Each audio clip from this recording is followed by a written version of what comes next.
Bravant le froid et la tranquillité hivernale, l'équipe de MAC 3V a poussé la porte du relais équestre d'Oberbraun. Nous y avons rencontré Madame Kennel et ses élèves. Retour sur un samedi après-midi au club hippique. Ici, on est installé depuis 15-16 ans. Et donc, on a commencé la première année à faire uniquement du tourisme équestre, ce qui n'était pas viable. Et ensuite, on s'est lancé dans l'enseignement.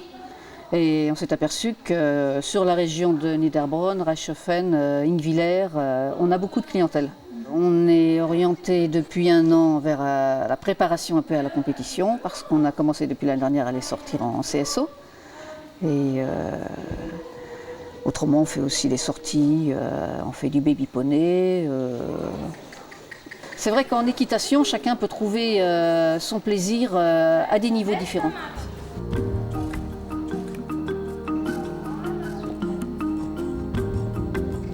Et comment enseigne-t-on aux tout petits ?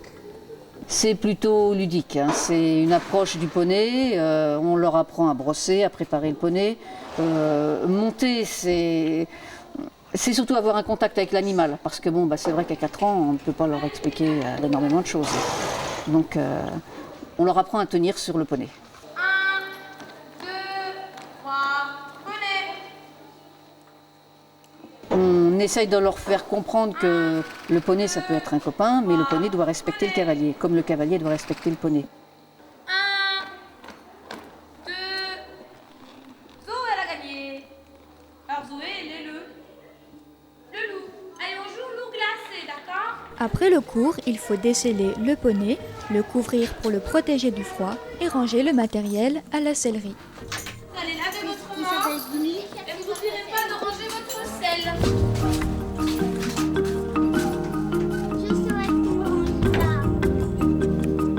Du côté des plus grands, on prépare maintenant les chevaux pour le cours de saut d'obstacle.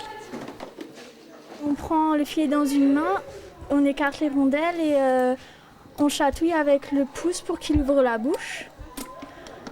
Et là, il va prendre le mort. Après, on passe ses oreilles, le filet aussi les oreilles. Voilà. On sort les crins. Et là, on va régler cette partie, ça s'appelle la muserolle.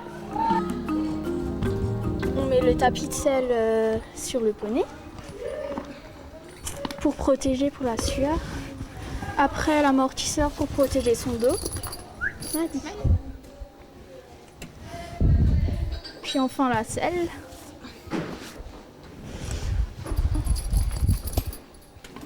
Et on va mettre la sangle pour que ça tienne, la selle tienne sur les deux. Allez, vous y allez les grandes.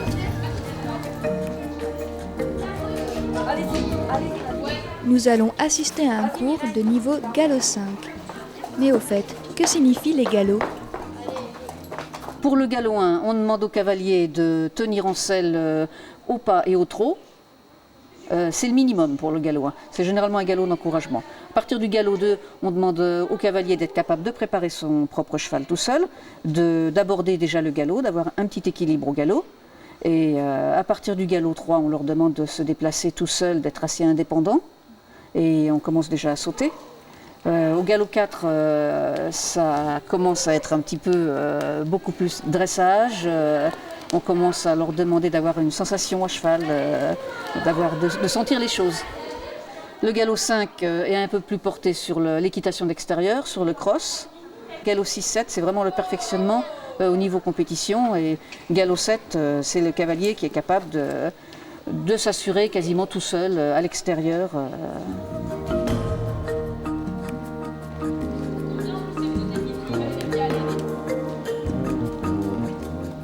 C'est un sport quand même physique. Je veux dire, il ne faut pas penser qu'on monte sur le cheval, on est assis sur le cheval et le cheval va tout faire. C'est pas vrai. Plus on progresse et plus on se rend compte qu'il faut se donner, quoi. On a affaire quand même à un animal de 500 kg qui est vivant. C'est pas comme une mécanique, ça ne réagit pas toujours comme on s'y attend et on est souvent surpris. ne pense pas que ce soit plus dangereux qu'un autre sport si on prend les précautions nécessaires. Déjà, mettre une bombe quand on monte, un casque, et puis y aller progressivement, commencer en manège et aller à l'extérieur quand on gère les 3 allures principales.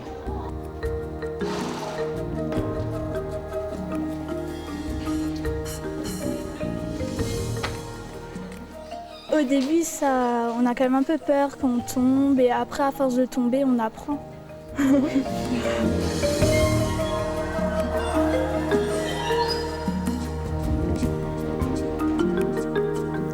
Amateurs de défis sportifs ou simplement passionnés de cheval, sachez que le club organise des activités portes ouvertes l'avant-dernier week-end de juin et le 21 janvier prochain, un petit concours hippique en interne.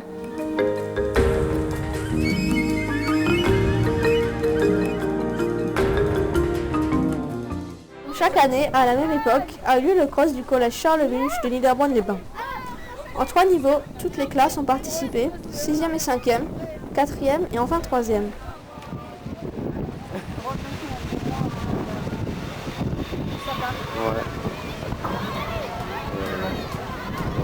Voilà, tu essaies de les avoir.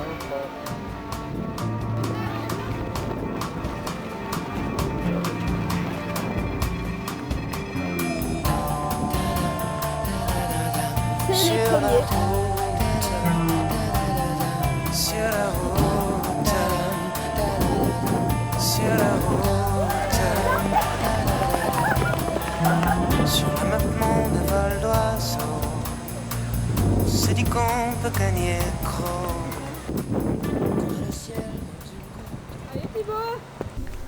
Afin d'éviter des bouchons au départ, les filles sont parties 5 minutes après les garçons en 6e, 5e et en 4e.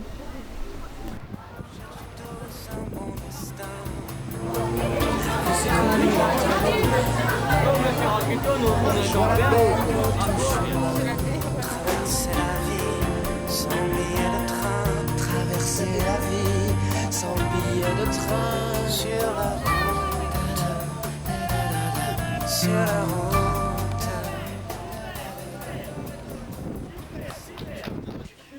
T'es en quelle classe? 5e 1. T'as mis combien de temps pour faire les 2 tours? Je l'ai fait en 9 minutes 34. C'était quoi la plus grande difficulté sur le parcours? Le vent à la montée là-bas, près de la route. Et surtout les flaques de boue au premier virage. Et ça fait quoi d'être premier? Ça fait du bien, je m'y attendais pas. Tu es en quelle classe? 6e 1. Tu as fait quel temps? Je sais pas, ils m'ont pas dit. Tes impressions sur la course, tu l'as aimé ou pas? C'était bien, sauf que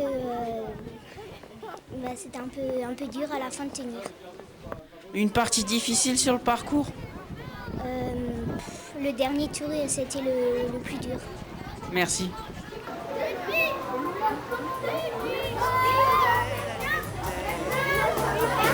J'irai qu'on ne s'ennuiera pas, quand on aura du bien, tu vois, et ce bonheur qui nous... Pourquoi ce cross? Chaque enfant, une fois au moins dans sa vie, doit se rendre compte qu'en s'entraînant, on est capable de progresser. Et on est souvent même capable de réaliser des choses qu'on ne s'imaginait pas au départ. Est-ce le meilleur parcours pour un cross? Les élèves sont préparés au cross à partir du 1er septembre. On les fait courir, on les fait découvrir le parcours qui fait à peu près 2 km.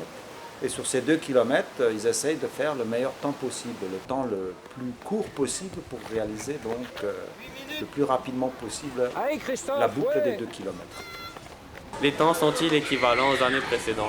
À long terme, ça fait une trentaine d'années que je me rends compte qu'il faut diminuer la longueur du cross parce qu'il devient de plus en plus long, alors qu'on raccourcit la distance parce que les temps sont de plus en plus longs, autrement dit mauvais. Avec quel temps le cross est-il estimé satisfait? Le cross est fait avec un bon temps. Un temps moyen, c'est à peu près 12 minutes, 12-13 minutes sur 2 km. C'est un temps moyen pour un élève. Bien sûr, il y en a qui le font en 8 minutes et quelques, et il y en a qui ne peuvent absolument pas faire les 2 km en courant. Il leur faut entre 20 et 25 minutes parce qu'ils ne font que marcher. Est-ce le meilleur parcours pour un cross? Un parcours est varié, ça monte, ça descend, il y a de l'herbe, il y a du goudron. Normalement, ça se fait en forêt. ça se fait dans la boue, ça se fait sur terrain herbeux, ça se fait sur le sable. Donc on utilise tous les parcours possibles. J'aimerais être un oiseau, pouvoir cracher le plus haut, dans les maisons et les campagnes, et mieux leur tourner le dos. On ira vendre nos sacs de roses, on prendra le train du matin.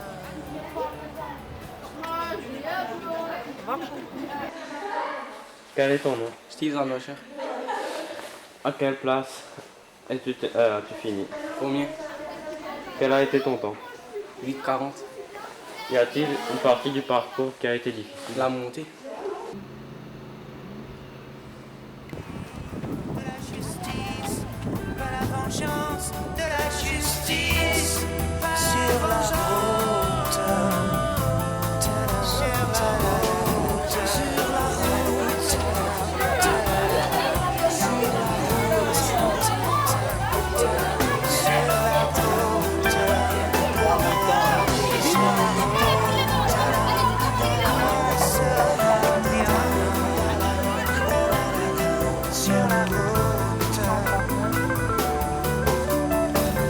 38, 360, 253. Ça enregistre. En troisième, tout le monde s'était lancé en même temps.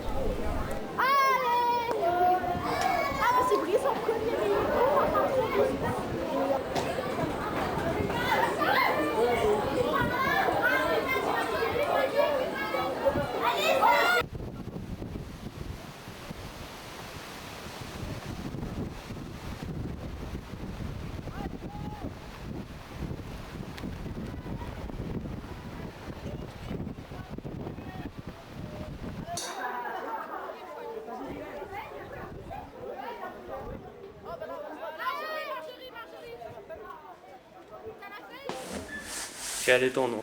Nage Morgane. Aubry Christophe. Quel a été ton temps? 10,41. 9,11. À quelle place as-tu terminé? Première. Premier. Y a-t-il une partie du parcours qui a été difficile? La montée vers la piscine et le vent. La montée de la piscine et en plus il y avait du vent. Mais il n'y a pas eu d'exploit, peut-être à cause du vent qui a soufflé très violemment et de la pluie en fin d'après-midi qui a arrosé les troisièmes. Soulignons que les images, comme l'année dernière, ont été réalisées en toute autonomie par des élèves de troisième.